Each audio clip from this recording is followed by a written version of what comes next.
On est très heureux donc pour cette soirée d'accueillir Manon Pignot, qui est maîtresse de conférences en histoire contemporaine à l'université de Picardie Jules Verne. Alors Manon Pignot enseigne bien sûr l'histoire du phénomène guerrier au 19e, 20e siècle. Elle enseigne aussi l'histoire de l'enfance et de la jeunesse, et elle travaille notamment sur l'enfance et la guerre et la jeunesse combattante. Elle a publié par rapport à cette thématique de nombreux articles et ouvrages, notamment une direction d'ouvrage en 2012 qui s'intitulait L'enfant soldat 19e-20e siècle, une approche critique. Elle a également publié Paris dans la Grande Guerre en 2014. Et puis elle a participé à un livre assez original il y a quelque temps qui s'intitulait Déflagration, si je ne me trompe pas, aux éditions Anamosa en 2017, un livre qui faisait suite, je crois, à une exposition, et qui mettait en regard des dessins d'enfants traitant de conflits de différents pays, de différentes époques, et notamment de la Première Guerre mondiale, et qui mettait donc en regard ces dessins d'enfants avec des dessins ou des écrits d'artistes et d'écrivains. Et puis, plus récemment encore, tout dernièrement, toujours dans la même maison d'édition, donc L'appel de la guerre. Voilà, on voit bien la couverture. Des adolescents au combat 1914-1918. Et c'est ce livre qui va bien sûr servir de support à votre conférence ce soir. Alors, c'est un livre déjà réussi au niveau de la forme, hein, parce qu'il y a une belle maquette et de très belles photographies qui sont incorporées dans celui-ci. Et puis justement, quand on regarde les photos, c'est vraiment le point de départ peut-être pour cette conférence, c'est qu'on y trouve des photographies de très jeunes adolescents de tout pays, français, mais aussi britanniques, russes, allemands. Et puis ce sont donc des photos de jeunes adolescents incorporés, enfin participant comme cela au premier conflit, à la Première Guerre mondiale. Et vraiment, ces photos à la fois nous interloquent, et puis on en vient à se demander finalement comment ces jeunes adolescents ont pu participer à cette Première Guerre mondiale. Qui étaient-ils? D'où venaient-ils? Quelles étaient leurs motivations finalement pour s'engager dans la guerre? Et en quoi finalement cela bouscule nos conceptions aujourd'hui sur cette guerre, ou ce que nous pouvons observer par ailleurs dans d'autres types de conflits. Voilà, je voulais encore une fois remercier donc Manon Pignot d'avoir accepté de faire cette conférence à distance, et je lui cède la parole, sachant qu'on aura a priori du temps après la conférence pour discuter un peu et répondre aux questions de tout le monde. Merci à vous. Merci beaucoup Bruno. Bonsoir, bonsoir à tous, bonsoir à toutes. Je suis très, heureuse de pouvoir faire cette conférence, même si, malheureusement je ne peux pas vous voir, donc c'est un petit peu frustrant, cette, sensation de parler dans le vide. Mais voilà, c'est en attendant des jours meilleurs et la possibilité de pouvoir venir, heu, en chair et en os, participer à une prochaine conférence, c'est déjà mieux que rien. Donc je remercie, bien sûr, Bruno et l'Unipop Histoire pour leur invitation. Hem, à l'origine, la conférence devait, se tenir, en parallèle avec des projections qui, malheureusement n'ont pas pu avoir lieu, mais les films, qui étaient prévus vous verrez, trouveront sans doute, des échos, hein, dans la présentation que je vais vous faire. Et puis, avant de commencer, je voulais vous remercier Bruno également d'avoir, non pas cité mon livre, c'est pas pour mon livre, mais cité la maison d'édition. Ce sont les éditions Anamosa. C'est une jeune maison d'édition qui fête cette année son 5e anniversaire seulement, et qui en 5 ans a déjà eu l'occasion de publier de nombreux ouvrages en sciences humaines. Et comme vous l'avez très justement remarqué, c'est vraiment une maison d'édition très innovante, tant sur les sujets qui sont publiés en sciences sociales que dans la forme, avec vraiment une attention portée à l'objet livre, voilà, à la maquette, au papier. Tout ça c'est une petite entreprise presque artisanale. Et donc je vous remercie d'avoir cité cet ouvrage et cette maison d'édition, parce qu'il faut leur faire de la publicité. ils en ont plus besoin que les grandes maisons d'édition plus connues qui vivent sur leur réputation. Voilà, donc n'hésitez pas à aller voir tous les livres publiés chez Anamosa, chez vos libraires préférés. Ce sera une double bonne action pour le libraire indépendant d'une part et pour la maison Anamosa d'autre part. Alors, je vais ouvrir le PowerPoint, lancer les images, puisque comme Bruno l'a très justement fait remarquer, cette recherche sur les combattants juvéniles de la Grande Guerre, elle est partie d'abord des photographies. Alors, avant de rentrer à proprement parler dans le sujet, je voudrais, c'est-à-dire sur cette question de l'engagement juvénile pendant la Première Guerre mondiale, je voudrais euh, revenir un peu sur cet objet d'étude et sur la chronologie un peu qui m'a amené à travailler sur ce sujet pour que vous compreniez un peu le sens de ma démarche. En fait, je travaille sur, comme Bruno l'a dit, sur les questions d'enfance et de jeunesse dans le phénomène guerrier au XXe siècle, et donc pour tout un tas de raisons, et notamment pour la préparation du livre de 2012, pardon. J'avais travaillé aussi sur les enfants soldats actuels, ceux qu'on appelle enfants soldats, et puis qui est une expression enfant soldat un peu problématique, puisque c'est un mot un peu valise. Dans cette catégorie sont rangés tous les mineurs qui sont de près ou de loin associés à des groupes armés, tous les mineurs de moins de 18 ans. Et donc, ce terme enfant soldat recouvre des situations très variables, c'est-à-dire des enfants, encore aujourd'hui bien sûr, des enfants, des jeunes enfants qui sont enlevés par exemple dans leur village et puis qui sont forcés à combattre ou à servir un chef de guerre, et puis une minorité de jeunes gens qui ne sont plus des enfants, qui sont ce que nous appellerions des adolescents, et qui rejoignent de façon plus ou moins délibérée ou plus ou moins autonome des groupes combattants. Et donc, euh, en travaillant avec des anthropologues, avec des psychologues aussi, on a réfléchi à cette notion d'enfant soldat, et on est tombé d'accord pour dire que le terme ne convenait pas à toutes les situations, c'est ce que je viens de dire, et que dans le cas des adolescents, il serait plus juste de parler d'ados combattants ou de combattants juvéniles pour bien remettre au centre cette notion euh, d'autonomie, d'action, de choix, même si les choix sont aussi parfois des choix contraints, mais cette dimension de choix qui préside à l'engagement et au fait de rejoindre un groupe armé. Alors, ça, c'est pour l'objet en général, l'objet d'étude enfants, soldats, adolescents, combattants. Maintenant, s'agissant de la Grande Guerre, pour moi, l'enjeu, ça a justement été de remonter la chronologie à rebours du temps, depuis notre époque et les 250 000, 300 000 enfants soldats qui sont encore recensés par l'UNICEF aujourd'hui, et essayer de dépasser un certain nombre d'écrans historiques qui vont, disons, obscurcir notre intelligibilité du phénomène, ou en tout cas la limiter, cette intelligibilité. Et si je remonte le cours de l'histoire au XXe siècle, il y a bien sûr un écran que j'appelle, qu'on pourrait appeler l'écran total, sans mauvais jeu de mots, c'est celui de la Seconde Guerre mondiale, et notamment des jeunesses hitlériennes, c'est-à-dire des organisations de jeunesse des États totalitaires, Allemagne et puis dans une moindre mesure Italie et Union soviétique, qui avaient des organisations de jeunesse extrêmement prolifiques, et dont ces organisations de jeunesse ont pu servir de passerelle pour un engagement armé, militaire, guerrier, proprement dit.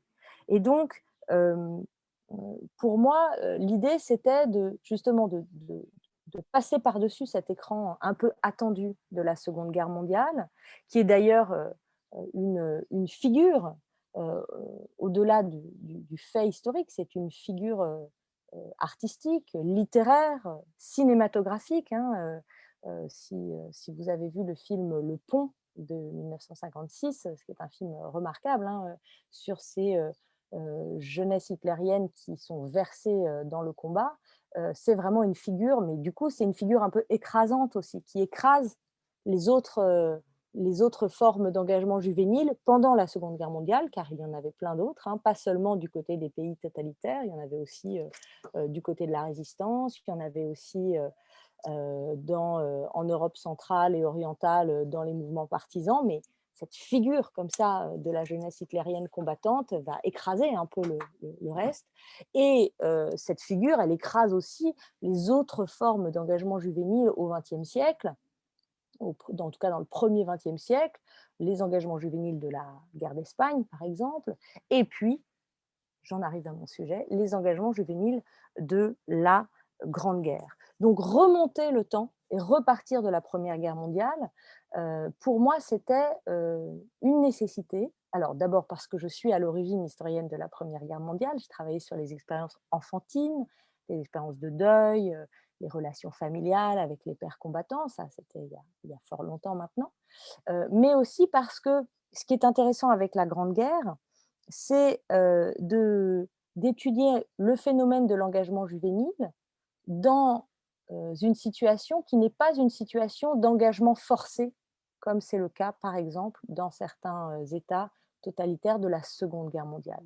Euh, Remonter le temps jusqu'à la Grande Guerre, c'est remonter à un moment où l'engagement adolescent existe, et c'est ce que je vais vous montrer maintenant, et où par ailleurs, il n'est pas entravé, ou en tout cas pas encore entravé par un jugement moral et politique, comme ça peut être le cas pour la Seconde Guerre mondiale.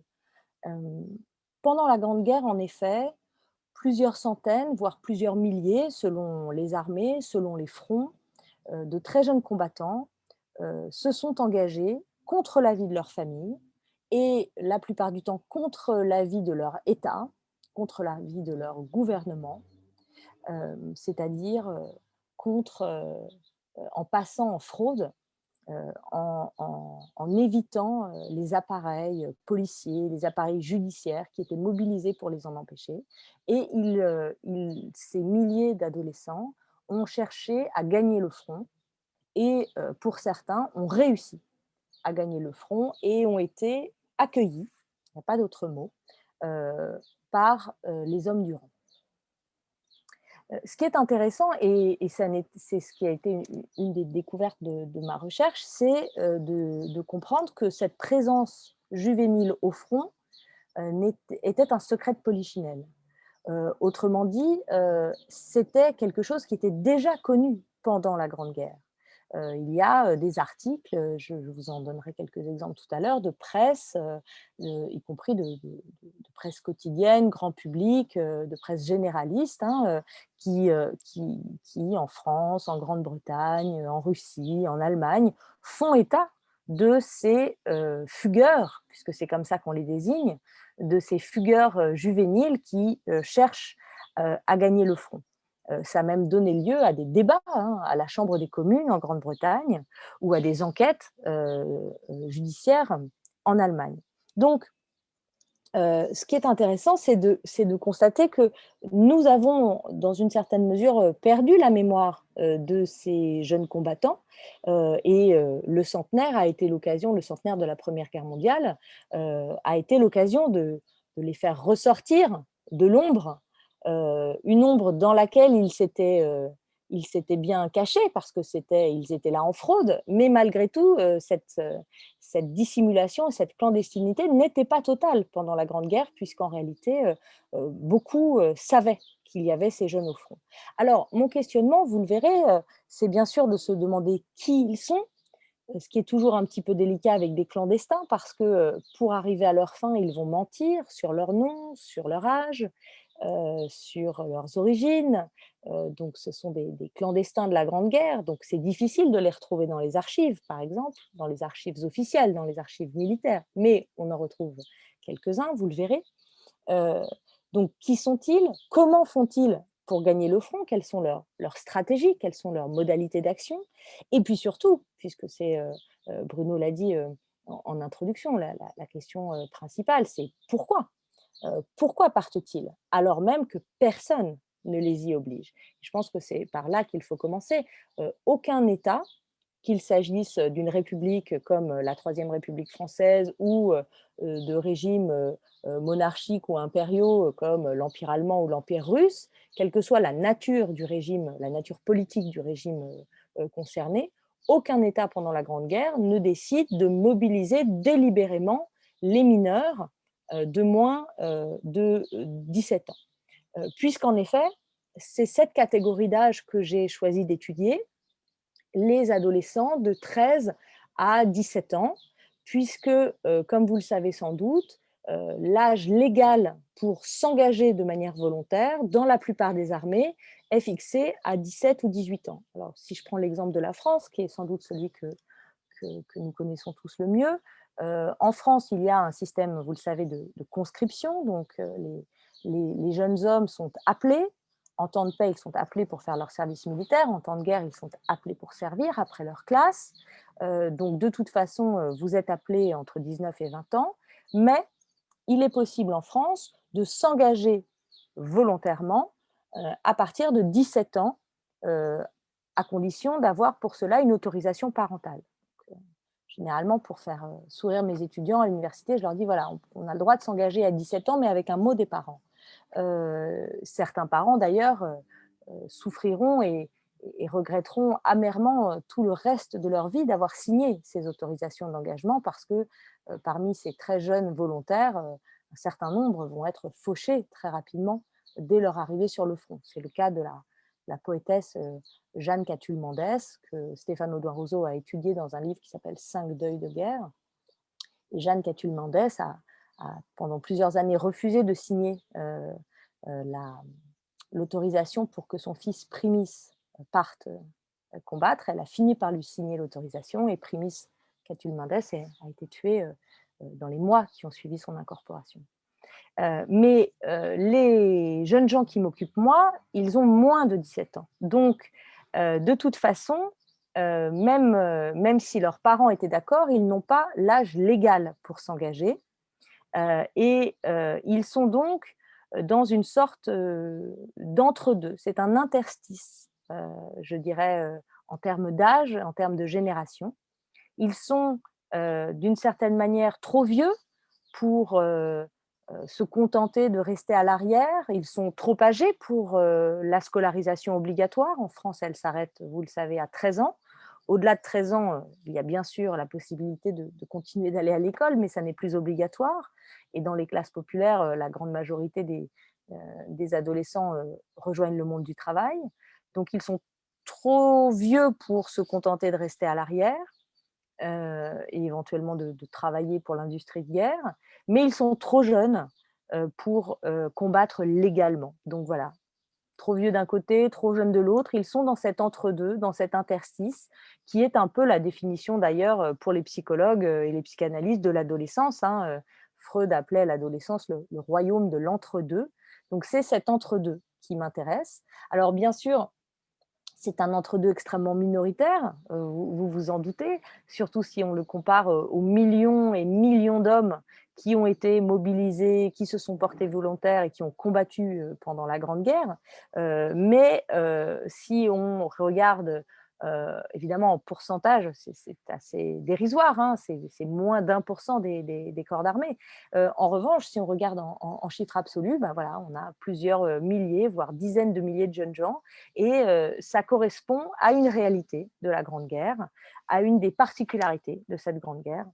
Et c'est celle-là, c'est cette particularité que je vous propose d'explorer ce soir. Mon hypothèse, c'est d'interroger les raisons qui les poussent à, à, se, à se porter comme ça vers le front, d'interroger ce que j'ai appelé un désir de guerre, euh, c'est-à-dire un désir d'engagement qui est composé à la fois d'un désir d'aventure. Il faut se rappeler que les sociétés européennes enfin de 1914, pardon, sont encore très largement des sociétés du 19e siècle où on se déplace assez peu. Alors bien sûr, le chemin de fer a fait sa révolution au cours du 19e siècle, mais malgré tout, les populations sont encore assez sédentaires, hein, donc on- on se déplace encore peu, en particulier les jeunes gens. Donc une envie d'ailleurs qui est très claire et qu'on voit très bien dans les sources et notamment dans les récits qui ont été écrits soit pendant la guerre, soit juste après. Euh, Ce désir de guerre, il est composé aussi d'un patriotisme, voire d'un militarisme très fort, inculqué parfois dès l'enfance, au sein de la famille d'une part, et on retrouve pas mal de fils d'officiers parmi ces jeunes volontaires, mais aussi sur les bancs de l'école, notamment dans le cas de l'école républicaine. Et puis, euh, quelque chose qui est plus difficile à documenter, mais qu'on retrouve aussi et qui me semble être particulièrement propre à cette période, à cet âge de la vie qu'est l'adolescence, c'est-à-dire un besoin de donner du sens à son existence et peut-être aussi de rechercher le risque. Il y a beaucoup de travaux hein, en psychologie notamment qui réfléchissent à cette notion de risque, de recherche du risque et à ce sentiment d'invulnérabilité qu'éprouvent parfois les adolescents, comme s'il fallait se confronter un peu au risque et au risque ultime, c'est-à-dire au risque de mort pour se sentir exister. Donc il y a quelque chose de cet ordre-là, dans un temps qui est évidemment un temps extraordinaire, ce temps de la Grande Guerre. Hein, dès 1915, les contemporains utilisent cette expression de Grande Guerre, tant ils ont le sentiment de vivre un moment tout à fait exceptionnel, extraordinaire. Eh bien, au sein de la jeunesse européenne, une petite minorité veut prendre sa part de cette grande guerre, veut y participer et, c'est cela que j'étudie à travers la question de l'engagement juvénile. Et donc, vous le verrez, parmi les sources que je vais vous montrer, mes premières sources ont été effectivement, comme l'a dit Bruno, des sources photographiques, parce que ces jeunes clandestins de la Grande Guerre sont bien cachés dans les archives militaires, mais malgré tout, ils sont sur les photos, on les voit. Donc, vous voyez ce jeune soldat russe, par exemple, ou voilà des photos d'un camp de prisonniers de guerre russes en Allemagne. Et j'ai retrouvé ces trois garçons, donc ces trois jeunes Russes, pris en photo dans des poses différentes, mais ce sont les mêmes. Hein. Enfin, on reconnaît très bien les visages. Ce sont les mêmes jeunes garçons. Je n'ai pas leur nom, bien sûr.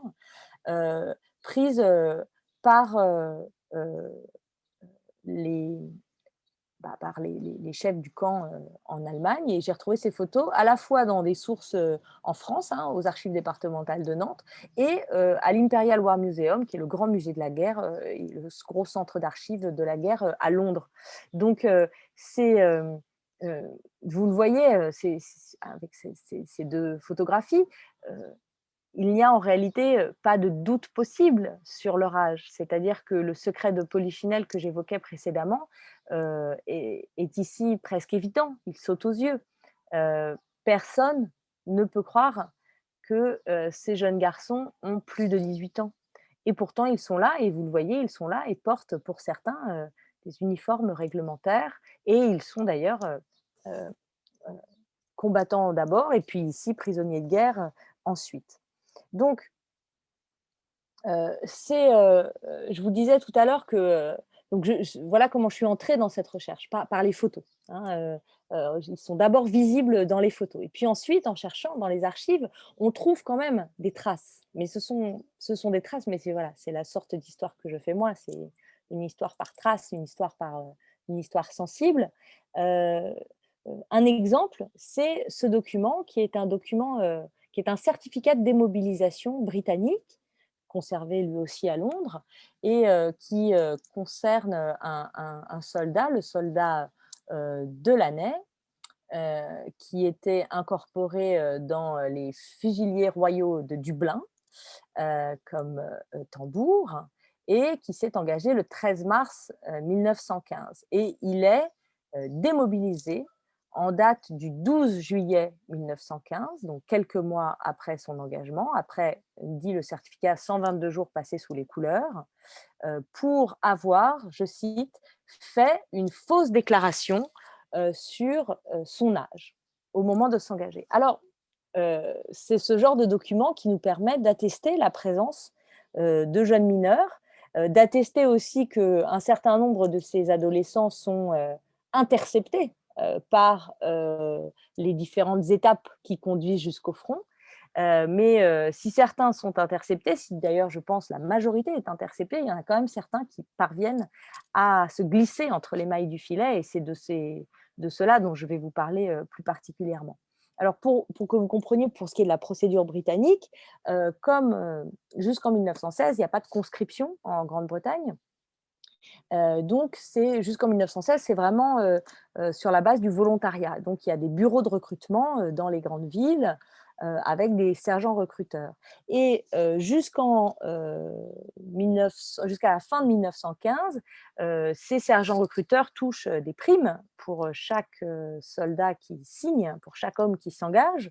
Et il faut bien le dire, ils n'ont pas toujours été très regardants sur la véritable identité de ceux qui signaient. Et c'est d'ailleurs l'une des raisons pour lesquelles, à la Chambre des communes, quand le débat arrive à la Chambre en 1916, sur protestation notamment d'associations de parents, hein, de familles qui protestent contre le fait que des mineurs partent sur le front français et notamment dans la Somme, on décide de baisser de façon drastique la prime d'engagement qui est versée aux sergents recruteurs pour les inciter à être un peu plus regardants et à ne pas signer à tour de bras les jeunes recrues. Alors, pour comprendre les raisons de l'engagement, pour commencer par le commencement, je vais revenir sur cet imaginaire guerrier qui va présider à l'engagement. Puisqu'en effet, l'engagement juvénile n'est pas ex nihilo, ne survient pas de rien. Il s'inscrit au contraire dans un contexte d'intense mobilisation culturelle, ce que les historiens de la Grande Guerre ont appelé les cultures de guerre. On dit les cultures de guerre parce qu'il y en a une il y en a une dans chaque pays hein, qui est nourrie de l'histoire de chaque pays. Et cette mobilisation culturelle qui commence dès septembre 1914, elle s'appuie sur des ressorts antérieurs à la guerre elle-même. Donc, dans chaque pays, la mobilisation va aussi s'appuyer sur un certain nombre de figures historiques, de mythes, de grands récits qui vont nourrir tout un imaginaire guerrier. Et cet imaginaire guerrier va particulièrement nourrir le désir de guerre des adolescents. Puisque c'est l'un des premiers paradoxes de cette situation, c'est que le discours de guerre se propose de mobiliser la jeunesse, mais en l'empêchant de combattre. Je m'explique. Le discours de guerre, dès le mois d'août 1914, si je prends l'exemple de la France, il est très clair, hein, les hommes partent parce qu'ils sont mobilisés, ils sont appelés, mais le gouvernement français met en place tout un discours de mobilisation à destination des civils, notamment des femmes. Hein, c'est l'appel de Viviani du 5 août 1914 hein, aux femmes de France pour leur demander de relever le gant, de remplacer leur mari, en particulier les agricultrices, mais aussi les commerçantes, mais aussi voilà, aux femmes françaises de se mobiliser pour l'effort de guerre. Et puis, dans la même veine, les enfants des écoles, les enfants d'âge scolaire sont très intensément mobilisés pour l'effort de guerre. Alors, c'est une mobilisation éminemment symbolique, hein, mais c'est une mobilisation qui passe par l'école, qui passe par les jouets, par les jeux, par la littérature. C'est une mobilisation culturelle, mais avec un discours qui dit, voilà, Pour que les soldats tiennent au front, il faut que l'arrière les soutienne et donc chacun a son poste, chacun a un rôle à jouer dans cet effort de guerre. Donc il y a un discours de guerre pour les enfants, il y a un discours de guerre pour les femmes, il y a un discours de guerre pour les vieux, où on dit voilà, les vieux, les retraités, vous pouvez reprendre du service, on rappelle les vieux instituteurs pour remplacer les jeunes instituteurs partis au front, etc. Enfin bref, il y a des discours de guerre pour à peu près toutes les catégories de la population, sauf pour les adolescents. Il n'y a pas de discours de guerre spécifiquement adressé aux adolescents. Donc, on pourrait parler d'une sorte de faille dans le dispositif général d'entre-deux discursifs. Cet entre-deux de la classe d'âge que j'évoquais plus tôt, c'est aussi un entre-deux dans le dispositif général de mobilisation culturelle. Il n'y a rien de spécifiquement conçu pour la tranche des 13-17 ans. Donc, ils sont associés au discours de guerre à destination des enfants, mais bon, il faut bien travailler à l'école, il faut rendre service à ses parents, il faut être digne des soldats au front, mais qu'est-ce qu'on leur fait faire? Alors oui, les filles, on leur fait faire de la couture, on les fait tricoter pour les soldats, des choses comme ça. On les envoie quêter dans les rues pour les œuvres de charité pour les soldats.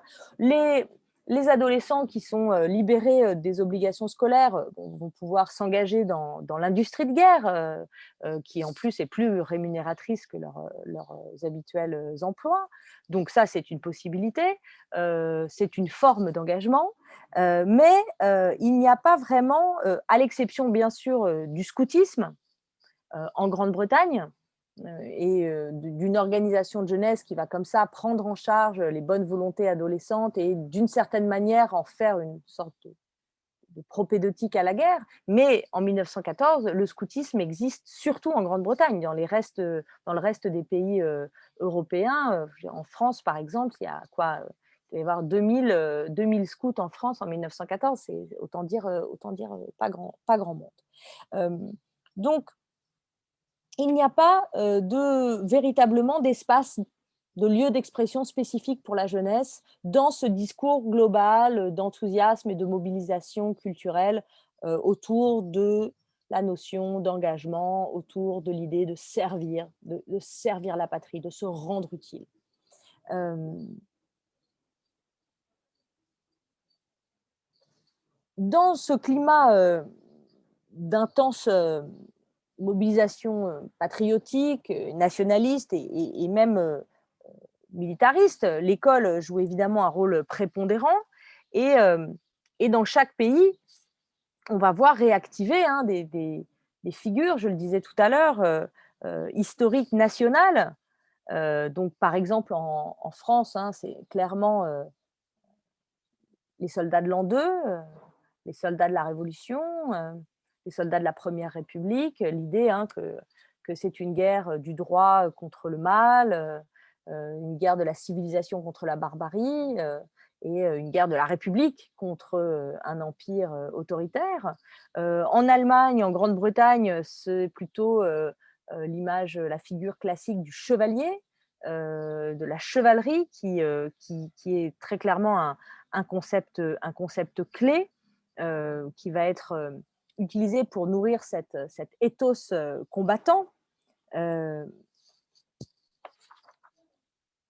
En Russie, la figure intemporelle des Cosaques qui va être magnifiée. Enfin voilà, je ne vais pas multiplier les exemples parce que le temps passe très vite, mais vous avez compris l'idée générale. Donc, vous avez à l'écran quelques exemples de cette littérature, soit pour la jeunesse, soit une littérature grand public comme Le Petit Journal, qui vont marteler les thèmes du discours de guerre, de la civilisation, de la barbarie. Ces mêmes journaux qui vont diffuser massivement des récits semi-fictifs, semi-réels d'enfants héros, notamment Jean Corentin Carré, dont je reparlerai, c'est-à-dire des figures comme ça de jeunes garçons qui vont tout seuls prendre l'initiative de s'opposer à un groupe de soldats. C'est le jeune scout que vous voyez à droite ou à gauche pour vous, je ne sais pas, de l'écran, qui va refusant d'informer les troupes allemandes qui sont entrées en France à l'été 14, il est passé au peloton d'exécution. Bon, ça, c'est complètement fictif, hein, ça n'a pas eu lieu.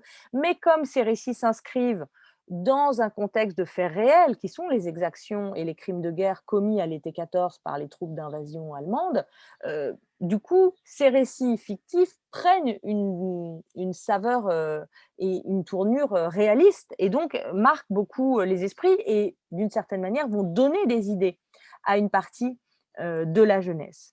Donc, il y a un climat au début de la guerre, et j'insiste bien sûr là-dessus, hein, au début de la guerre, en 1914, il y a un climat très clairement, pour ce qui est de la jeunesse, d'excitation.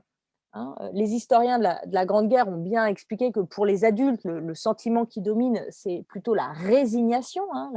L'annonce de la guerre, c'est un coup de tonnerre dans un ciel serein, et la plupart des adultes vont se résigner à partir, vont accepter de partir, mais dans la résignation.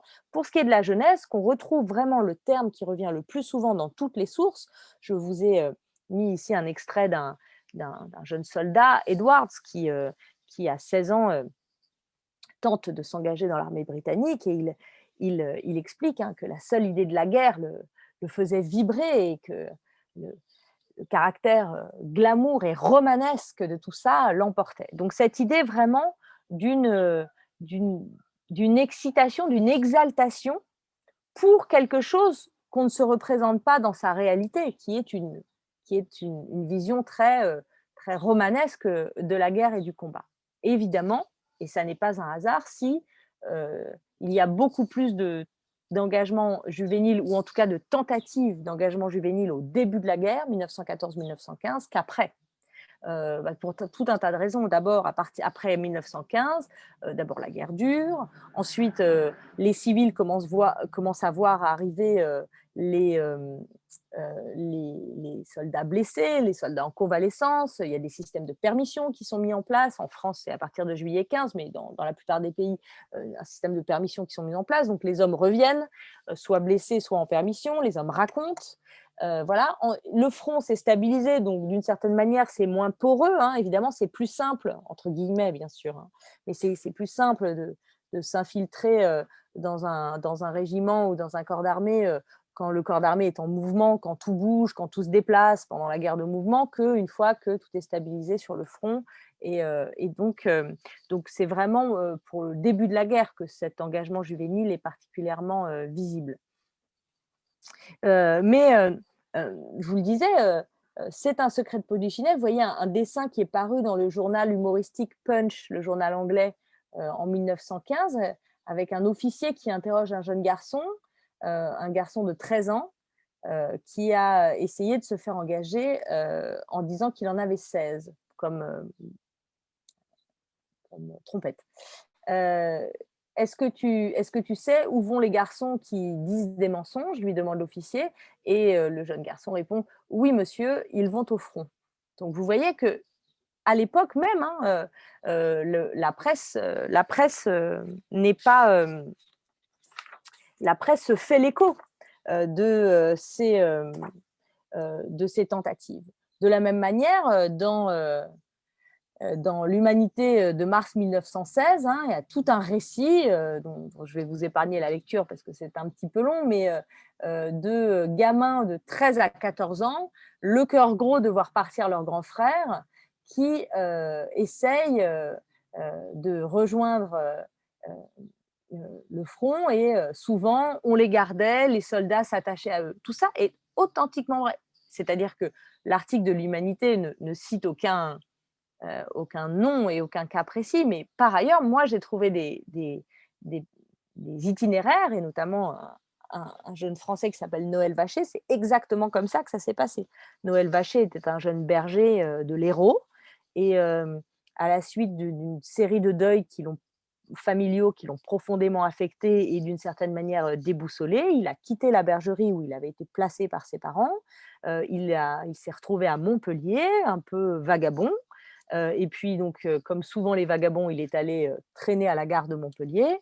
Et puis, dans la gare de Montpellier, il y avait un train. Et dans ce train, il y avait le 2e régiment de zouaves d'infanterie qui passait par là. Et les portes étaient ouvertes. Et les zouaves, en plaisantant, lui ont dit: bah, est-ce qu'il avait faim? Donc les zouaves lui ont donné, du corned beef, des boîtes de corned beef à manger et puis il a tout mangé et donc les soldats lui ont dit: «Bah, tu as l'air d'aimer ça, viens avec nous». Il est monté dans le train, c'était, en 1915 et Noël Vacher a fait toute la guerre, heu, au sein de ce régiment de zouaves, y compris, Verdun, y compris, enfin y compris le chemin des dames en 17. Enfin bref, il a traversé toute la guerre et il a publié, enfin son récit a été publié dans le cadre du centenaire de la Grande Guerre. C'est tout à fait, ça paraît totalement sidérant et pourtant c'est une réalité.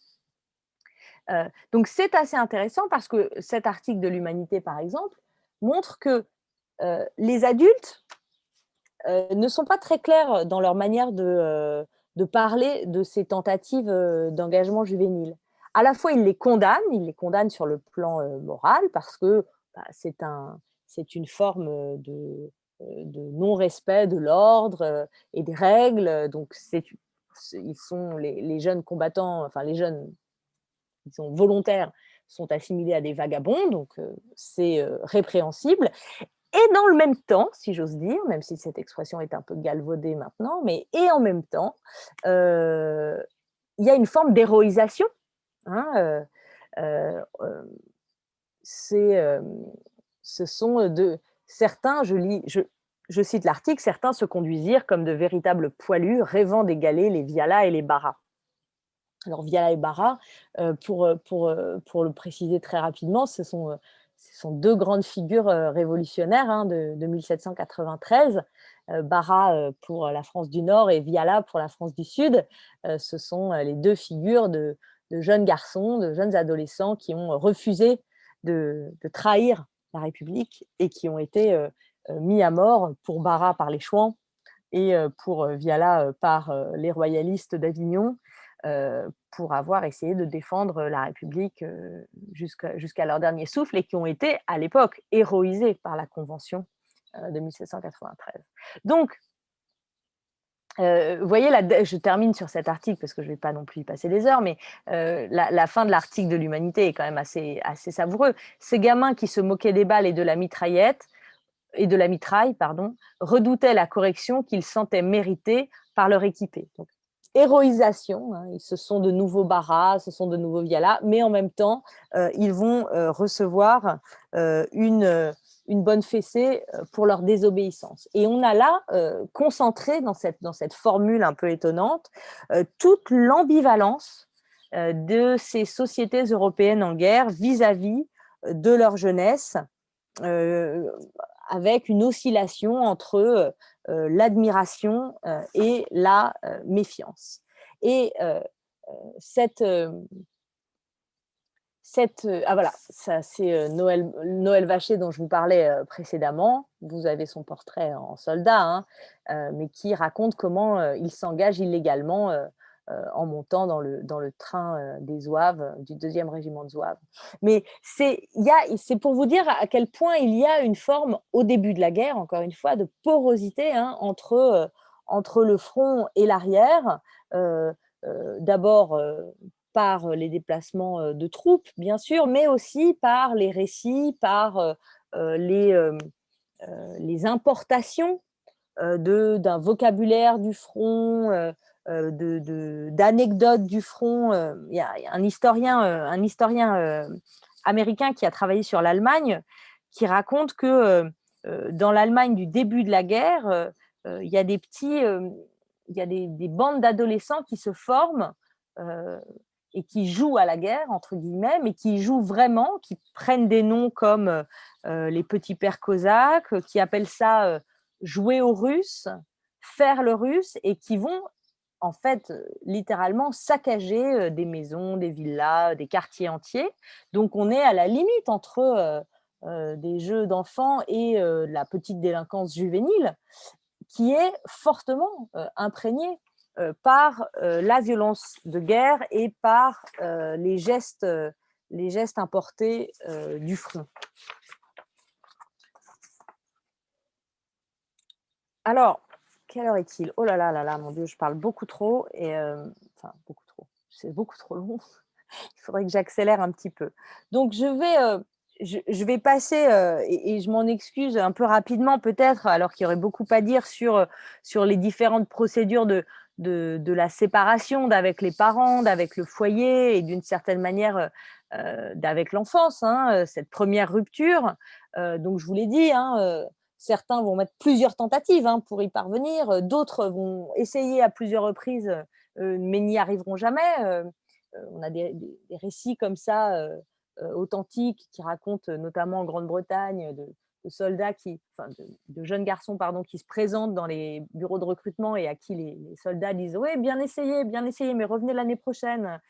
Et il y a ceux qui essayent de s'engager à plusieurs. En réalité, c'est une très mauvaise idée. Il vaut mieux être seul.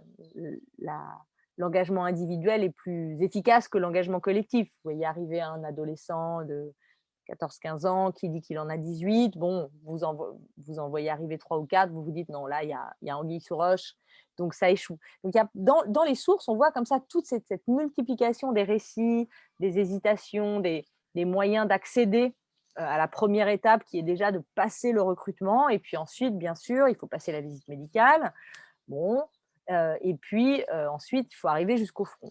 Donc, il y a il y a toute une série d'étapes qui d'ailleurs font penser que ça se, cette, ce ce processus d'engagement ressemble d'une certaine manière à un rite initiatique, hein, toute une série d'étapes qui sont aussi des moments des étapes de séparation, de séparation d'avec l'individu qu'on était avant.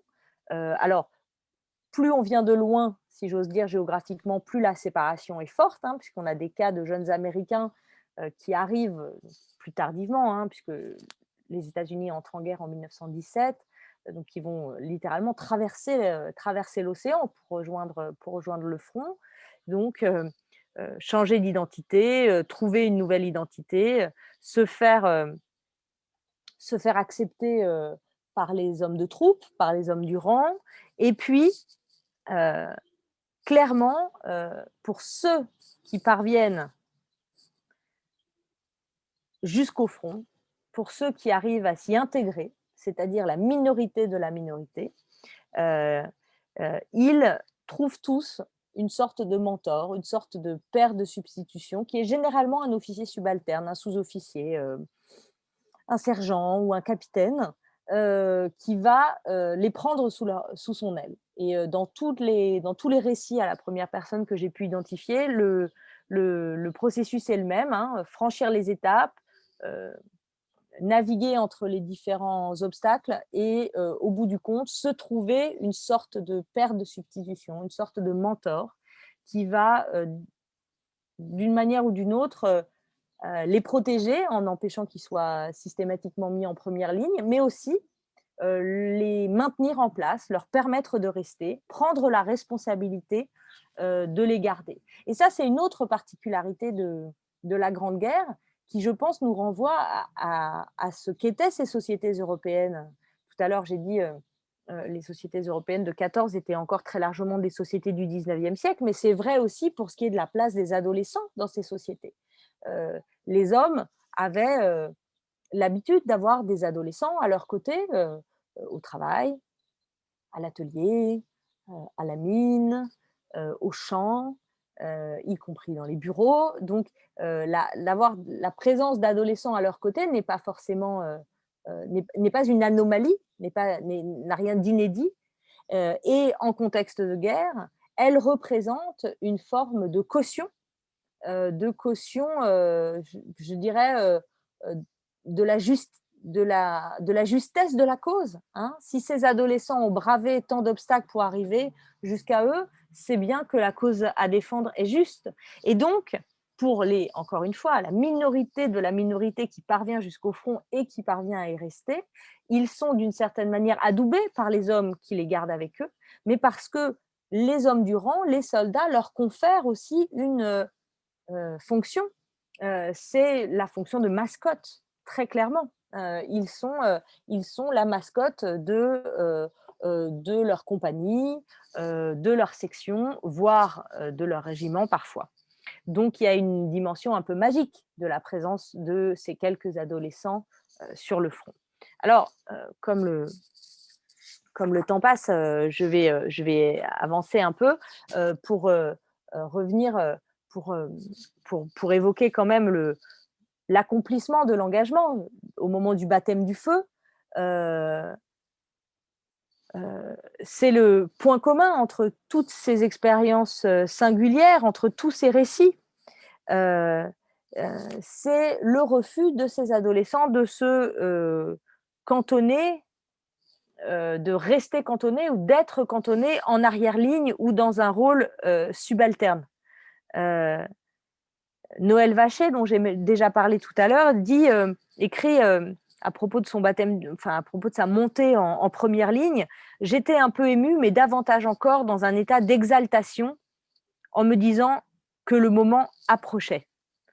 Donc il y a une forme euh, d'excitation, d'exaltation qui est plus forte que la peur avant le baptême du feu, j'insiste. Hein. C'est cette volonté de, de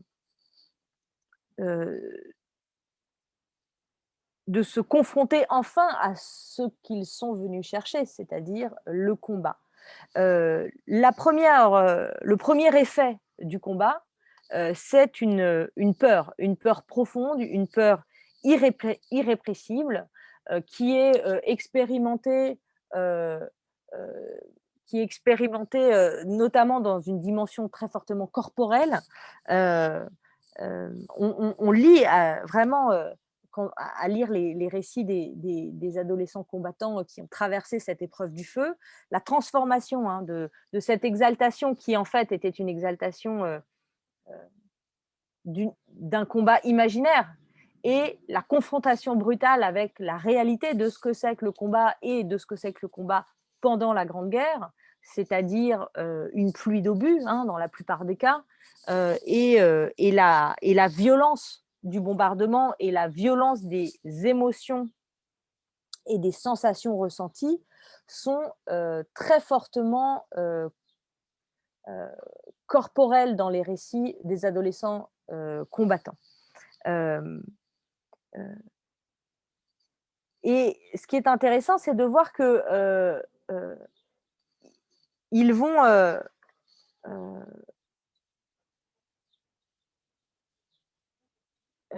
cette confrontation, excusez-moi, je cherchais mes mots, cette confrontation au choc du baptême du feu va avoir va ouvrir à deux réactions possibles.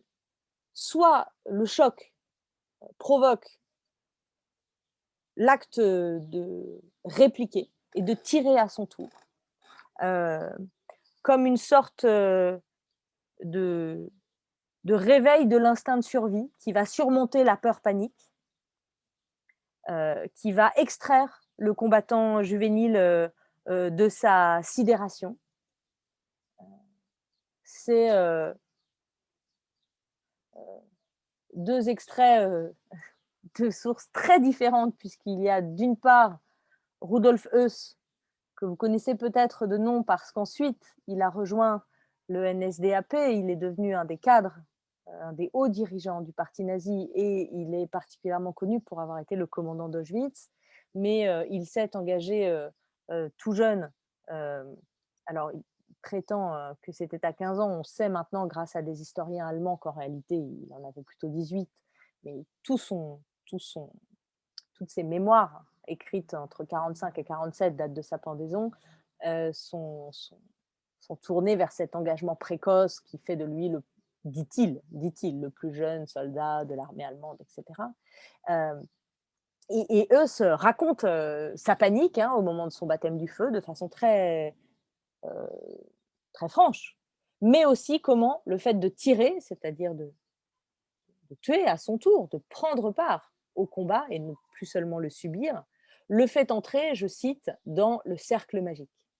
Et cette expression, on pourrait se dire, bon ben voilà, c'est Rudolf Höss, c'est un texte écrit a posteriori, c'est un nazi, donc il y a une exaltation viriliste de la mort, de la violence, etc. Mais ce qui est tout à fait frappant, c'est qu'on retrouve des expressions très similaires dans plein d'autres récits qu'il s'agisse de Marina Yurlova, qui est une jeune fille cosaque engagée en Russie, ou de Noël Vacher, qui, loin de devenir un nazi, est au contraire devenu un éminent résistant dans sa région de l'Hérault pendant la Seconde Guerre mondiale et qui n'était pas du tout un militariste fanatique. Donc vous voyez, c'est pas, il ne faut pas faire de relecture téléologique de ces sources. Hein. Rudolf c'est certes devenu un nazi, mais quand il raconte son expérience, quand il a 15 ans ou 16 ans ou 17 ans, peu importe, il n'est pas encore un nazi. Et donc, c'est cette expression de cercle magique qui me frappe parce qu'on la retrouve dans d'autres sources qui ont d'autres origines. Et c'est cette idée vraiment de, euh, de déclic, de déclenchement qui les fait sortir de la terreur et de la sidération que provoque le baptême du feu. Sauf qu'il ne faudrait pas non plus caricaturer à l'extrême, et il faut bien rappeler que pour d'autres adolescents combattants, la confrontation au baptême du feu, la confrontation au choc, à la violence du premier combat, peut avoir l'effet exactement inverse, c'est-à-dire provoquer l'effondrement total, alors l'effondrement psychique de l'individu, mais aussi l'effondrement total de tout le système de mensonges et de dissimulation qui a permis l'engagement. Et on a beaucoup de récits aussi de sources qui vont attester de ce choc du baptême du feu et de l'effondrement du système de mensonges. Autrement dit, d'adolescents qui ont franchi toutes les étapes que j'ai décrites précédemment et qui vont s'effondrer en disant en fait j'ai menti, en fait non mais je veux rentrer chez moi, etc. Mais qui sont sous le feu et donc généralement à qui l'officier dit bah oui tu es sous le feu donc là tu vas y rester encore un peu, il va falloir attendre avant de rentrer chez toi. Ces cas d'effondrement peuvent même prendre des proportions plus grandes encore, puisqu'on a des cas ainsi de jeunes combattants. Par exemple, un jeune combattant britannique du nom de Herbert Morris, originaire de la Jamaïque, qui s'était engagé à 16 ans et qui, dans un régiment composé principalement de soldats noirs venus de la zone Caraïbe, et qui est littéralement pris de panique en août 1917, et chez qui la panique va provoquer, la panique du baptême du feu, va provoquer une fuite éperdue, et fuite éperdue qui va être considérée comme un acte de désertion devant l'ennemi. Et en dépit de tous les témoignages favorables de ces officiers, en dépit des témoignages des médecins qui vont confirmer que il a en fait souffert de ce qu'on appelle un shell shock, un choc psychique. Herbert Morris est jugé coupable de désertion en service actif et il est condamné à mort et en septembre 1917 est fusillé 5 jours après à l'âge de 17 ans. Donc c'est un cas évidemment assez rare, mais ça n'est pas un cas unique. On compte au moins, pour la seule armée britannique, 32 mineurs, 32 adolescents qui ont été ainsi qui sont ainsi passés devant une cour martiale et qui ont ainsi été exécutés pour des actes similaires. Donc vous voyez, ce moment du baptême du feu est évidemment un moment clé. Et si je voulais le dire de manière un peu triviale, on pourrait dire voilà, ça passe ou ça casse, quoi. Et dans bien des cas, ça casse, bien sûr. Mais pour certains, ça passe, alors avec des manifestations différentes, des manifestations a posteriori, dans les jours qui suivent, d'épuisement, euh, comme ce jeune soldat américain, Ernest Rentmore, qui raconte qu'une fois passé le baptême du feu, il était littéralement une épave pendant plusieurs jours. C'était terrifiant. Mon sang froid comme de la glace, mes cheveux hérissés, mon pouvoir de locomotion était uniquement dû au nerf. C'est comme si je faisais un rêve hideux, un véritable enfer enflammé. Je me souviens que j'ai continué à charger et recharger mes 45 tirant comme un fou, esquivant ici et là, espérant que mon action soit efficace. Donc, plusieurs sources soulignent cet épuisement nerveux cet ébranlement profond des nerfs que subissent tous les soldats, hein, bien sûr, mais qui est particulièrement visible chez les combattants juvéniles, justement du fait de leur jeunesse. Hein. L'historienne russe Olga Kucherenko, qui a étudié les cas des frontoviki, des jeunes combattants adolescents russes sur le front russe, raconte voilà, comment ces adolescents sont marqués physiquement par l'épreuve du feu, mais par aussi l'épreuve de la peur, avec des cheveux devenus prématurément gris, avec des crises de larmes incontrôlables ou des crises de tremblement. Noël Vacher, lui, est pris d'un sommeil irrépressible. Une véritable. Il dort, il faut que ses camarades le portent pour le déplacer, tellement après avoir vécu Verdun, après Verdun, il est incapable de rester réveillé. Et c'est bien sûr une manifestation somatique liée au choc de l'expérience, qui rappelle d'ailleurs d'autres formes de manifestations somatiques similaires. Je ne sais pas si vous avez lu, si vous connaissez l'écrivain israélien Aaron Appelfeld, qui raconte dans ses romans son expérience d'adolescent pendant la Deuxième Guerre mondiale, son expérience de rescapé juif et après s'être caché en Bucovine, d'où il est originaire. Il s'est pendant de longs mois caché dans les forêts de Bucovine avant de pouvoir rejoindre un groupe de partisans et puis finalement traverser l'Europe jusqu'en Italie à la fin de la guerre pour ensuite rejoindre la Palestine.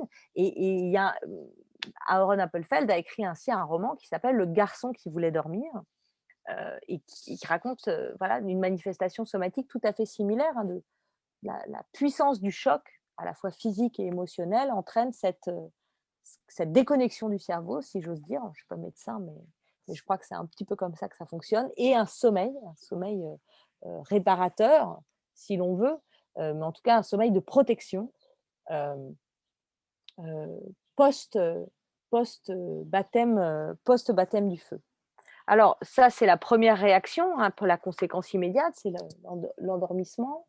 La seconde conséquence de ce baptême du feu, de cette confrontation à la violence de guerre, c'est l'endurcissement. Et on retrouve beaucoup dans les sources cette idée, hein, notamment chez les adultes, qu'il y aurait une cruauté spécifiquement juvénile. En réalité, je pense qu'il ne s'agit pas d'une brutalité spécifique aux adolescents, il s'agit davantage d'un endurcissement de ces adolescents au contact de la violence de guerre. Beaucoup des récits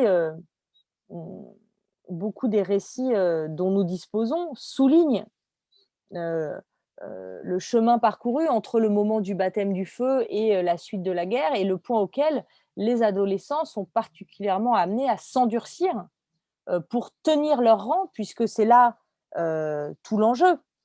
C'est un endurcissement tant physique que psychique, hein, pour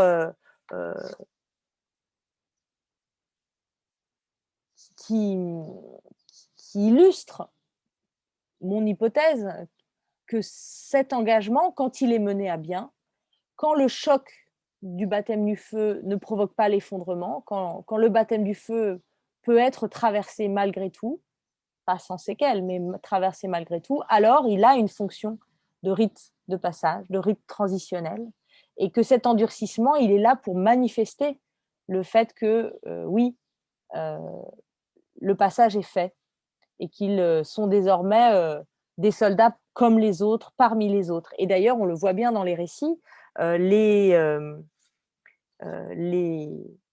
soldats plus âgés le disent. Désormais, tu es des nôtres. Désormais, tu fais partie, tu es un homme comme les autres. Dans le cas des filles, évidemment, c'est encore un peu différent, mais dans le cas de Marina Vurlova, personne ne lui dit tu es un homme comme les autres, mais en revanche, son mentor lui dit désormais tu es une cosaque, tu es vraiment une cosaque.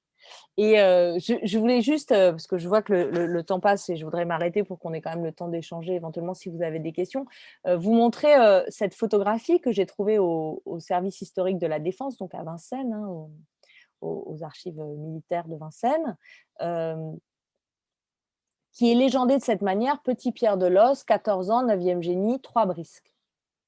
Euh, euh, les brisques, je ne sais pas si vous êtes très familier de ce vocabulaire militaire, les brisques, ce sont les chevrons que vous voyez sur l'épaule gauche du jeune garçon.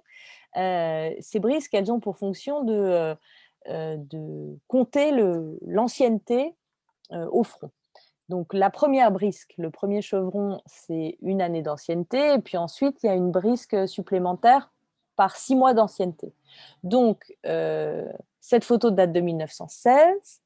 Ce fameux Petit Pierre a 3 brisques, c'est-à-dire qu'il a 2 ans d'ancienneté au front. Autrement dit, il est là depuis 1914. Il est donc arrivé à l'âge de 12 ans. Et vous le voyez, il est sur une bicyclette, comme d'ailleurs ces jeunes soldats russes étaient sur des bicyclettes également, parce que c'est une des fonctions qui est souvent dévolue aux combattants juvéniles, celui d'être estafette, ordonnance, courrier, ce qui est loin d'être un poste protégé, hein. Au contraire, c'est un poste assez exposé, mais c'est souvent à ce genre de fonction, disons légèrement marginales, en marge de l'effectif, auxquels ils sont affectés. Bon, alors je vais passer, ça c'est sur, c'est l'extrait de Noël Vacher qui dit sa fierté d'avoir traversé l'épreuve et d'être désormais indissociable du groupe des hommes. Et à cette fierté des combattants juvéniles répond la fierté des mentors euh, qui, euh, qui répondent tu as tout à fait ta place parmi nous. Alors, je voudrais terminer, parce que j'avais prévu de vous parler encore d'autres choses, mais je pense que là, le temps est trop court. Je voudrais terminer avec ce double portrait, parce que j'ai commencé par des photos, je voudrais terminer par une photo. C'est un portrait d'un jeune combattant britannique qui s'appelle Walter Williams. Alors, je suis incapable de vous dire si c'est son vrai nom. Je pense qu'il s'agit davantage d'un nom d'emprunt, d'autant plus que enfin, voilà, Williams est un des noms les plus courants en Grande-Bretagne. Donc, si vous commencez à faire une recherche par nom, voilà, il y a des centaines de milliers de combattants qui se sont appelés Williams. Donc, c'est bon, voilà. Donc, j'ai essayé de le retrouver hein, dans les archives, mais bien sûr, je n'y suis pas parvenue.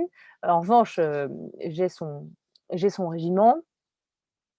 La première photo, elle est prise en 1915. Et vous voyez là, son uniforme est tout neuf. C'est vraisemblablement une photo qui a été prise avant de partir, juste au moment de l'incorporation.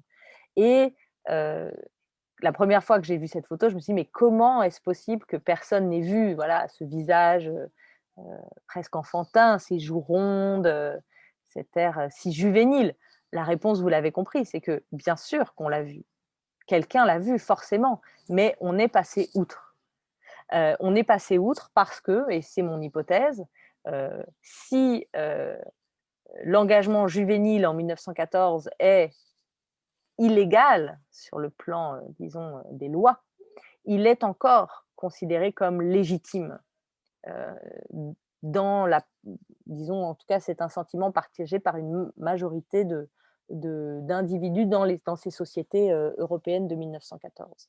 Et puis, la chance, c'est d'avoir une seconde photo du même individu, Walter Williams, de Newcastle, mais 2 ans plus tard. Entre les deux, on sait que ce bataillon de fusiliers de Northumberland a traversé, a servi à Gallipoli, en Égypte et en 1916, pendant la bataille de la Somme. Bataille de la Somme qui, comme vous le savez sans doute, est l'équivalent de la bataille de Verdun pour les Anglais, hein, pour les Britanniques. C'est leur grande bataille de la Grande Guerre. où la plupart des régiments par rotation sont passés, où les pertes ont été absolument colossales, hein, 60 000 morts le premier jour. Euh, euh, donc on sait que ce bataillon est passé par la Somme, et la photo date de 1917, donc Walter Williams est passé par la Somme lui aussi. Et, et je suis fascinée, je dois le dire, par cette seconde photo, et surtout par la manière dont elle fonctionne en diptyque avec la première, puisque l'uniforme a clairement perdu de sa superbe et de sa raideur, mais le visage surtout. Le visage porte la marque de la guerre, c'est-à-dire l'épreuve du feu, mais sans doute aussi la marque des émotions ressenties, la peur, peut-être la panique, la fatigue, euh, les difficultés matérielles, la faim, la soif, euh, et, euh, et puis cet endurcissement que j'évoquais tout à l'heure, qui semble barrer à la fois le regard et le sourire de de ce jeune, de ce jeune combattant juvénile. Voilà, et je crois que je vais m'arrêter là. Et puis, si on a le temps, je vous parlerai de la suite plus tard ou une autre fois. Mais je vous remercie en tout cas pour votre attention. Merci beaucoup, Manon Pignot. Je ne sais pas si vous m'entendez. Peut-être qu'on peut arrêter de partager l'écran Ouais. pour. Ouais. Et puis, on va passer, bien sûr, aux questions. Merci encore pour cette conférence passionnante. Alors, je ne sais pas si les auditeurs, auditrices ont déjà des questions. Ils peuvent bien sûr les poser soit dans l'onglet conversé, soit dans questions et réponses. Et puis, on les reprendra à l'oral.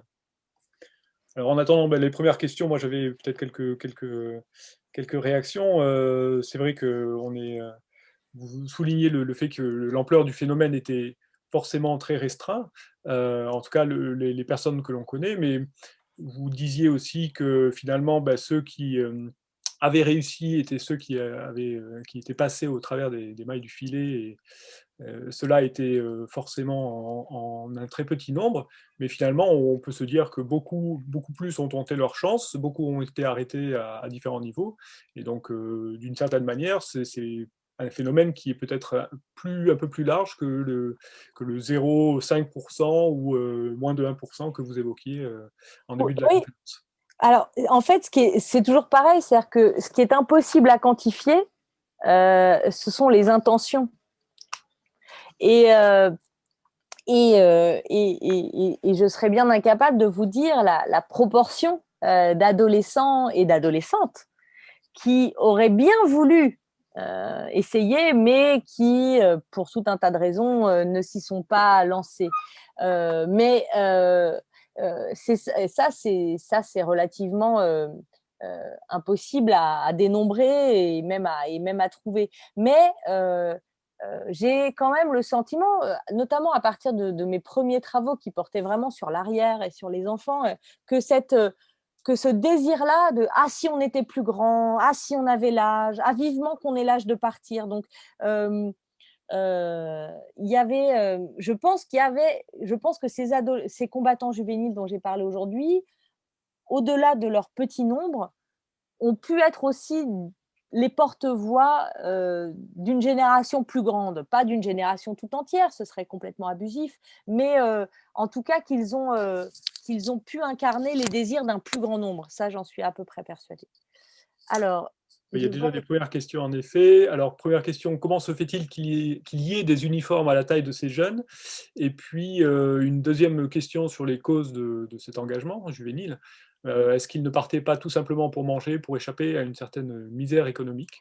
Donc, Alors, il y a peut-être une différence entre les pays là qui oui, jouent aussi. oui, oui. Alors, bon, deux excellentes questions. Je vous en remercie. Alors, sur les uniformes, il y a deux choses. La première, c'est que euh, pour certains adolescents, euh, une des raisons pour lesquelles ils sont passés entre les mailles du filet, c'est justement ils avaient déjà plus des allures d'enfants, mais plutôt déjà des corps d'hommes plus grands, plus faits. Enfin voilà, je sais pas, si vous m'autorisez cette parenthèse très personnelle, moi j'ai un fils de 16 ans.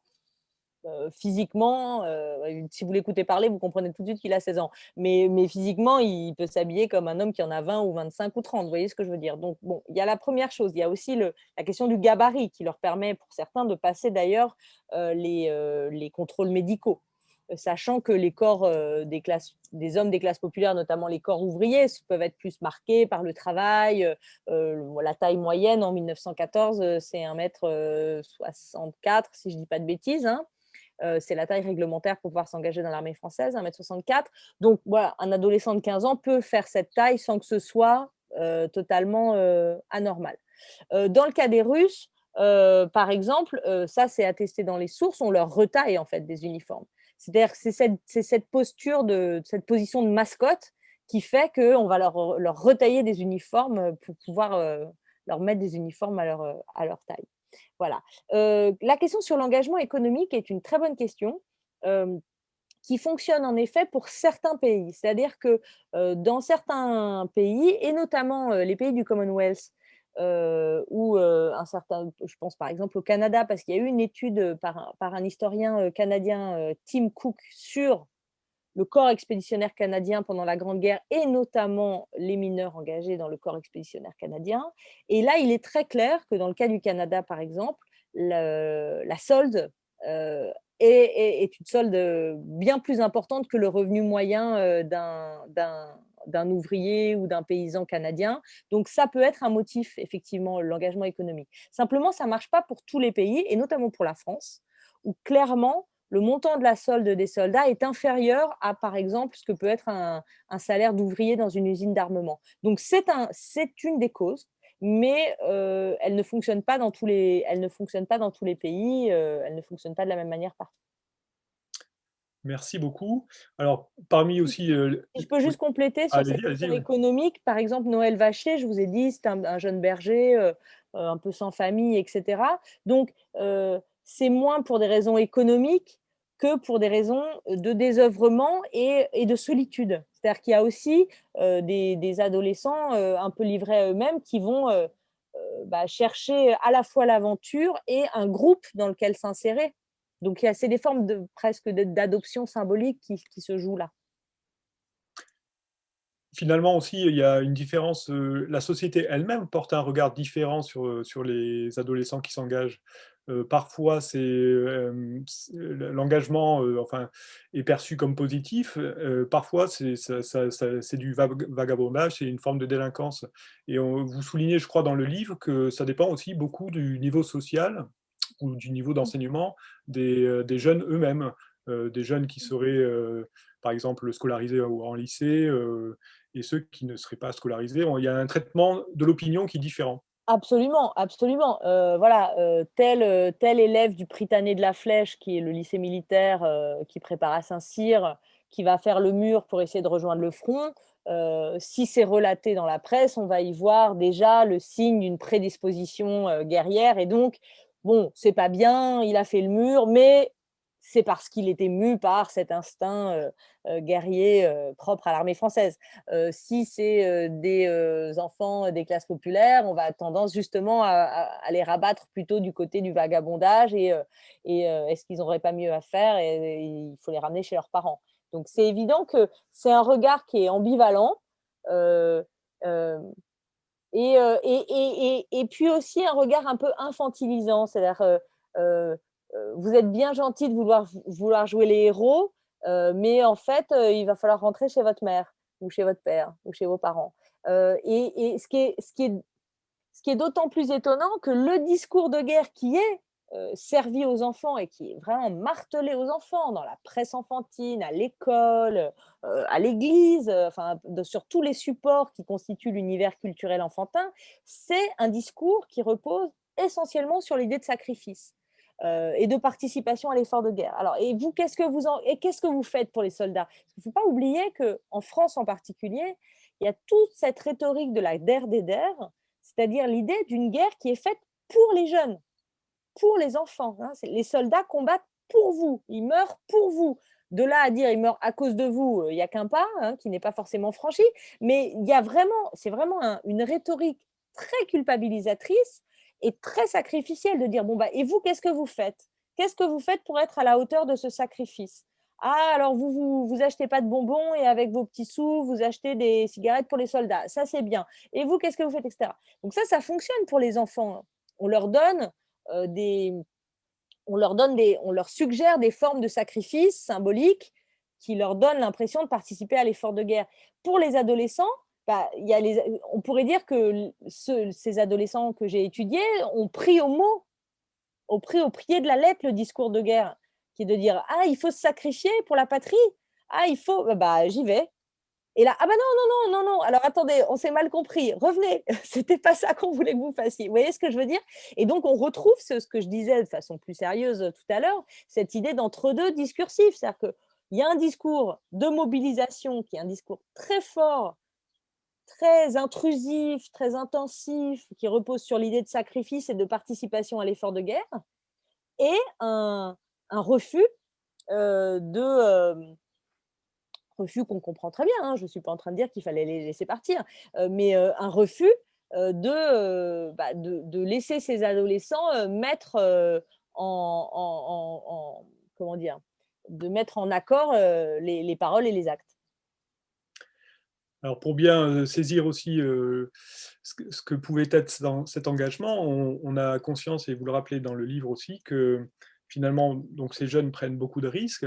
Le principal risque qu'ils prennent notamment, c'est celui de mourir. Et un des risques qui leur fait peur, c'est celui de mourir sous un nom qui ne serait pas le leur, et donc que leur famille n'apprennent jamais vraiment leur destin. C'est-à-dire, au moment de l'engagement, ils sont obligés parfois de mentir sur leur nom, et parfois de se rétracter une fois qu'ils sont dans un régiment, au bout de quelques temps, et de demander à leurs supérieurs finalement de revenir à leur vrai nom, Mm. et cela Ah, pouvait ouais. impliquer aussi des choses importantes pour eux à ce niveau-là. Alors, c'est toute la question quand on s'engage illégalement sous une fausse identité, c'est qu'est-ce qui se passe si vous arrive quelque chose? Donc, certains adolescents qui vont, c'est le cas notamment de Jean Corentin Carré, donc ce jeune breton qui s'engage à l'âge de 15 ans euh, sous un faux nom et qui va combattre. Et puis, quand il atteint l'âge de 17 ans, donc 2 ans plus tard, il va trouver son colonel et il lui dit la vérité. Il lui dit voilà, en fait, je m'appelle pas comme ça, je m'appelle Jean-Corentin Carré et je viens seulement d'avoir 17 ans. Est-ce que vous m'autorisez à réintégrer sous ma vraie identité voilà. Mais ça, c'est parce qu'il atteint l'âge légal. La plupart des autres, tant qu'ils ont. Le risque, évidemment, c'est que s'ils donnent leur vraie identité, on les renvoie dans leur famille. Donc, certains, comme Ernest Rentmore, par exemple, va attendre d'être sur le bateau qui va traverser l'Atlantique pour envoyer une carte postale à ses parents pour dire ce qu'il fait, parce qu'il est quand même parti de chez lui en douce, d'une part. Et puis, il va garder dans une ceinture imperméable sous son uniforme un petit carnet dans lequel il écrit son vrai nom, l'adresse de ses parents, au cas où ils viennent à mourir, qu'ils ne meurent pas comme ça dans le incognito, dans l'anonymat, et que personne ne soit jamais averti. Mais ça rejoint ce que je disais tout à l'heure sur l'effondrement qui a lieu au moment du baptême du feu. C'est-à-dire que pour certains de ces jeunes combattants, le baptême du feu, en fait, est un moment d'effondrement parce qu'ils se voient mourir. Et là, ils comprennent qu'ils vont mourir et qu'en plus, personne ne saura jamais où ils sont passés. D'où le fait qu'ils vont dévoiler leur identité réelle et demander à être rapatriés. Mais on a aussi des cas inverses. J'ai trouvé aux archives à Londres une lettre complètement incroyable. Enfin, plus exactement, la réponse d'un colonel de l'armée britannique à une mère qui lui écrit en lui disant voilà, j'ai appris, en gros, elle a réussi à retracer le parcours de son fils et à identifier le régiment dans lequel son fils s'est engagé illégalement. Et donc, elle écrit au colonel du régiment. Et le colonel lui répond je suis très étonnée de ce que vous m'apprenez. Votre fils m'avait l'air d'être parfaitement apte et d'avoir parfaitement l'âge de combattre. Je comprends bien vos réserves, mais sachez qu'il nous donne entière satisfaction, donc on va quand même le garder. Et la date, c'est juillet 1916. Donc, on est en pleine bataille de la Somme. On peut imaginer que, bien sûr, on a besoin de toutes les forces vives possibles à ce moment-là. Mais c'est-à-dire que pour certains officiers, même confrontés à la réalité du mensonge, ils ne vont pas forcément donner satisfaction aux parents en renvoyant les adolescents, les adolescents chez eux. Alors, j'ai vu qu'il y avait une question qui était arrivée entre-temps. Oui, alors peut-être sur la spécificité des différents pays, y a-t-il eu des enlèvements d'enfants dans les pays de l'Est pour les mettre au combat? Et moi, je compléterai peut-être sur justement la Russie, alors une spécificité sur les filles, finalement, Oui, l'engagement. mais j'ai pas eu le temps d'en parler des Voilà. filles, j'étais un peu bavarde. Alors, pour répondre à votre question, non, il n'y a pas d'enlèvement d'enfants. Alors, le front russe a quand même cette particularité qui fait plusieurs milliers de kilomètres de front et que donc il est infiniment plus, disons, poreux que ne va l'être, le front occidental, par exemple, où on a beaucoup moins de cas d'adolescents, combattants, en France, en Allemagne, par exemple. Hem D'autre part, la situation économique et sociale de la Russie en 1914 fait que, un peu comme ce que je disais pour le Canada, heu, l'engagement juvénile peut être aussi, entre guillemets bien sûr, un effet d'aubaine. C'est-à-dire que, pour certains enfants, de la paysannerie russe d'une part, mais surtout pour certains enfants, des classes, populaires des villes, qui vivent très difficilement, dans des conditions très difficiles, l'engagement peut être un bienfait, entre guillemets, en tout cas sur le plan matériel, sur le plan économique. Donc il n'y a pas du tout d'enlèvement et il n'y a surtout aucune incitation et le pouvoir tsariste d'abord et soviétique ensuite essaye au contraire de freiner la participation de ces jeunes garçons et essaye de les renvoyer le plus possible dans leur foyer. C'est un peu d'ailleurs la même chose, je pense à ça pour le cinéma, c'est un peu la même chose pour la Deuxième Guerre mondiale. Il y a une étude très intéressante donc, de cette historienne qui s'appelle Olga Kucherenko, mais je vous rassure, c'est pas en russe, c'est en anglais, donc c'est quand même un peu plus accessible sur les Little Soldiers, donc les petits soldats de l'armée rouge.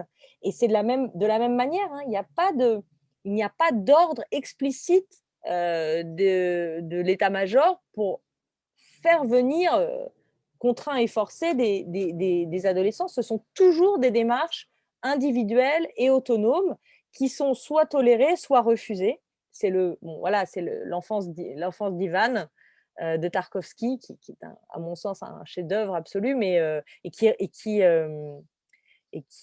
illustre bien cette question de la. Vraiment, je trouve que c'est un des meilleurs films, au-delà de ses qualités esthétiques, dont je serais bien incapable de discourir, de parler.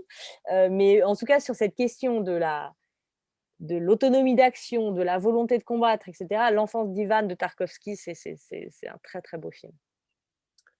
Merci. Il y avait une question supplémentaire sur quel film aviez-vous prévu de projeter, donc l'enfance d'Ivan de Tarkovsky, et puis il y avait aussi un documentaire sur l'endoctrinement dans le cadre de la Seconde Guerre mondiale, dans les Hitlerjugend. Voilà, donc Et c'était alors deux films attendez, qui étaient si vous me prévus. laissez une seconde, parce Ouais, qu'il faut juste que je me lève pour attraper le DVD, allez-y, allez-y, allez-y, allez-y.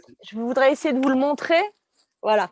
Bon, excusez-moi, hein, Donc effectivement, parce que je les ai aussi chez moi, donc L'enfance d'Ivan de Tarkovsky, et donc le film dont je vous parlais, qui est une fiction sur les jeunesses hitlériennes, parce qu'il y a des documentaires très beaux, hein, mais je vous en parle parce qu'il vient d'être réédité, remasterisé, je ne sais pas comment on dit, bref.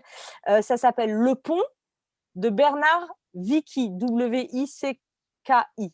Voilà, et c'est un film de 1958. J'avais dit 56 tout à l'heure, je me suis trompée, 58, ce qui est extrêmement tôt dans la chronologie après la guerre. Et c'est vraiment, je l'ai re-revu du coup là pour me mettre un peu dans l'ambiance. C'est vraiment très intéressant et je pense que c'est vraiment intéressant de les voir en duo, quoi. Esthétiquement, c'est moins fort que Tarkovsky, hein, d'un point de vue cinématographique, mais c'est vraiment, je pense que ça vaut le coup. Voilà, Le Pont. C'est vrai, on avait aussi prévu envisager en tout cas de passer ce film, je m'en souviens tout à fait. Alors il y a une spectatrice ou spectateur qui avait posé une dernière réaction. Merci pour cette conférence encore une fois passionnante. Sur les deux dernières photos, donc j'imagine que c'est la photo Oui, du Walter jeune Williams. garçon, voilà. La posture des épaules est frappante, en avant au départ, droite, voire tombante en arrière sur la seconde photo. Donc c'est ce que ça rejoignait aussi ce que vous disiez forme d'abattement et ce changement corporel, hein, Ouais. et puis une réaction. Ma grand-mère, née en 1903, nous parlait dans les années 80-90 avec encore beaucoup d'exaltation de ce début de guerre et se souvenait encore des chansons apprises à l'école. Donc, Ah bah alors, aussi, je me permets de renvoyer cette, cette spectatrice, c'est ça? C'est une dame? Alors pour sa grand-mère, parce que c'était le sujet de mes précédents travaux. Avant de travailler sur les adolescents combattants, j'ai travaillé sur les enfants. Donc le livre tiré de ma thèse s'appelle Allons enfants de la patrie. Et donc normalement, vous pouvez encore le trouver. C'est vraiment j'ai interviewé, alors malheureusement pas la grand-mère de cette dame, j'aurais beaucoup aimé, mais toute une série de personnes que j'ai interviewées à l'époque, qui étaient nées entre 1905 et 1910 et qui m'avaient raconté leurs souvenirs d'enfants de la Grande Guerre. Non, effectivement, ce sont des expériences. Qui marquent durablement. J'aime pas utiliser le terme traumatisé parce que c'est un terme médical et que le trauma a une définition médicale clinique très précise et que donc je pense qu'on l'utilise de manière excessive. Mais en revanche, je pense qu'effectivement, ce sont des générations, enfants et adolescents, qui ont été profondément et durablement marquées par la guerre, par cette Première Guerre mondiale, et dont il faut se souvenir qu'elle n'est que leur première expérience de guerre. C'est-à-dire que c'est aussi une génération qui vit deux guerres mondiales. Et donc, je pense qu'il y a quelque chose d'un peu vertigineux d'imaginer que forcément, dans leur expérience d'adulte, il y a une forme de réinvestissement de leur expérience première en tant qu'enfant ou en tant qu'adolescent. Et je pense qu'en particulier dans le cas français, je pense que ça aide à comprendre les attitudes collectives de la population française en 1940, par exemple, de se rappeler que la majorité des adultes et des jeunes adultes qui vont, par exemple, partir sur les routes de l'Exode en 1940, bah, ils étaient enfants ou adolescents pendant la Grande Guerre et donc, d'une certaine manière, ils ont déjà vécu une forme d'invasion, une menace. Tout ça fait écho à une expérience très personnelle et pas seulement à un souvenir historique. tout à fait. Et puis, on aurait encore plein d'exemples à donner. Le temps, malheureusement, marque la fin de la conférence. Mais merci beaucoup. Je Merci remonte juste beaucoup. la couverture du livre, donc, qui est passionnant. Donc, j'engage vraiment les auditeurs et auditrices à se le procurer s'ils le souhaitent. Donc, merci encore à vous, Manon Pignot, pour cette Non, conférence. c'est moi qui vous remercie. J'étais vraiment ravie. Et bah, oui, je vois un message, j'ai très envie de voir les films. Bah, écoutez, faisons une programmation spéciale dans un an ou deux autour de la question des enfants et des adolescents et des guerres. Vous allez voir, il y a plein de films. J'ai plein d'idées, moi, si vous voulez. Bon, ben, en tout cas, on essaiera de répondre à ce souhait du mieux possible. Merci encore à vous et Merci puis beaucoup. à très bientôt À et bonne bientôt. continuation. Bonne Au revoir. soirée. Au revoir. Merci beaucoup.